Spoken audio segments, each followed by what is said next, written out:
kakampi, nandito kami sa Luwaan Liwanag para... Ang content creator na si Elijah Calara, madalas daw talaga kung maglaro ng basketball.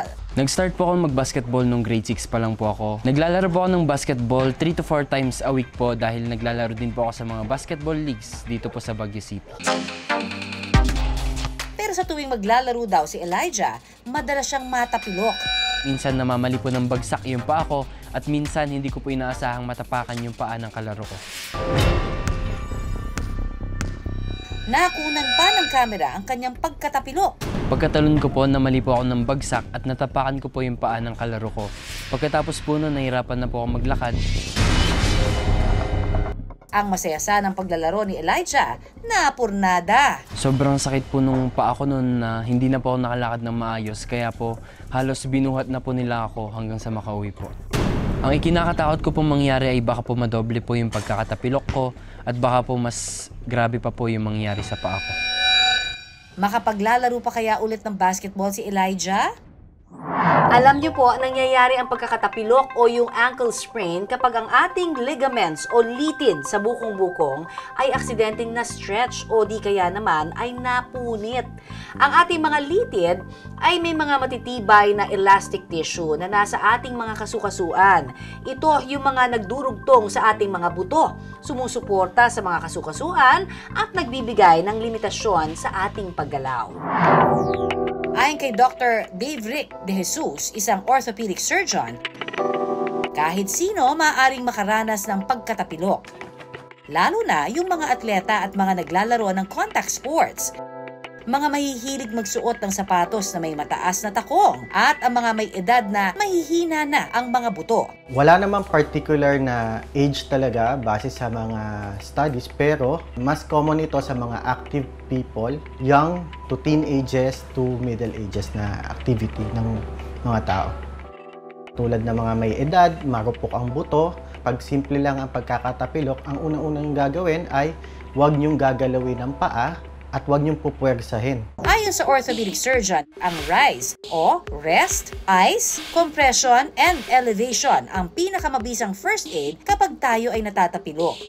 Ang advice natin dyan, i-observe yan, dapat yung mga pamamaga at saka ang kirot, huhupa yan within 3 to 5 days minimum. Unang-una, syempre ayaw mong mapalala, no? Kung ano man yung naging injury dyan dahil wala pa tayong basihan. Ang tapilok kasi, nag-range yan sa minor na nabanat lang, o kaya yung iba naman sa mga mas malalang sitwasyon, may nasasamang component ng buto. Pag sinabing tapilok, litid ang nai-injure dyan. Pero paalala ni Doc, kapag napansin natin may mga pasa, namamaga na sobrang sakit, hindi maigalaw, doon po tayo nag-a-advise na makita man lang kayo kahit sa emergency room para magkaroon ng mga paunang lunas tsaka paunang eksaminasyon tulad ng x-ray. Dahil sanay na raw na natatapilok si Elijah, hindi na raw siya nagpatingin sa doktor. Ang nangyari po noon, pagkatapos ko pong matapilok, kinold compress po ng mga kaibigan ko yung paa ko. Yung mga mild to moderate, kaya yan within 7 to 21 days. So parang 1 to 3 weeks ang usual na total healing yan. Ang problema, natagalan bago siya nakabalik sa paglalaro. Nahirapan po ako maglakad at kumilos at halos ilang linggo rin po akong hindi nakapaglaro. Matapos ang 2 linggong pagpapagaling ng paa ni Elijah, sa ngayon po, okay naman na po yung pakiramdam ng paa ko, nakakalaro na po ulit ako. ngayon mas magiging maingat na raw siya sa kanyang mga galaw. Sa ngayon po, natatakot po ako na baka sakaling maulit po yung pagkakatapilok ko. Kaya ngayon po, nag-iingat na lang po ako sa aking paglalaro. Maglalaro pa po ako ng basketball dahil isa po ito sa mga passion ko. Kung dating sa kalye lamang naglalaro, ngayon ay sumasali na sa big league sa Abu Dhabi at Dubai si Elijah. Finals MVP pa nga siya sa magkahiwalay na one-day league dito. Para maiwasan ang injury, sinisiguro na niya ngayon na nakapag-warm up siya ng maigi bago maglaro. Tips ni Doc para makaiwas sa pagkakatapilok. Sa mga matatanda na medyo malabo ang mata, no? So syempre gusto natin sa bahay, no, maging masinop sa mga kalat sa sahig. Pwede kasi itong maapakan, pwede itong madaganan.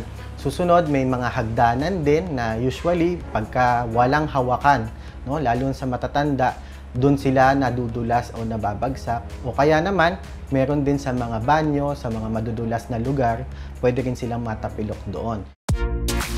Kapag sa mga bata naman, mga sports enthusiast naman, usually sa mga basketball player o volleyball player, may mga sinasuggest tayo dyan na mga high cut na sapatos, no? Yung mas mataas pa sa bukong-bukong yung tangkad ng sapatos para nakakaiwas din sa mga maling posisyon ng paa. Sa anumang laro ng buhay, ang aksidente laging nakaabang.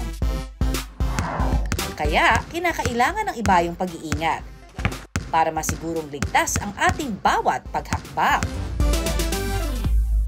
Maraming salamat sa pagtutok sa Pinoy MD. Para po sa iba pang kaalaman tungkol sa ating kalusugan, mag-subscribe na sa GMA Public Affairs YouTube channel. And of course, don't forget to hit the bell button for our latest updates.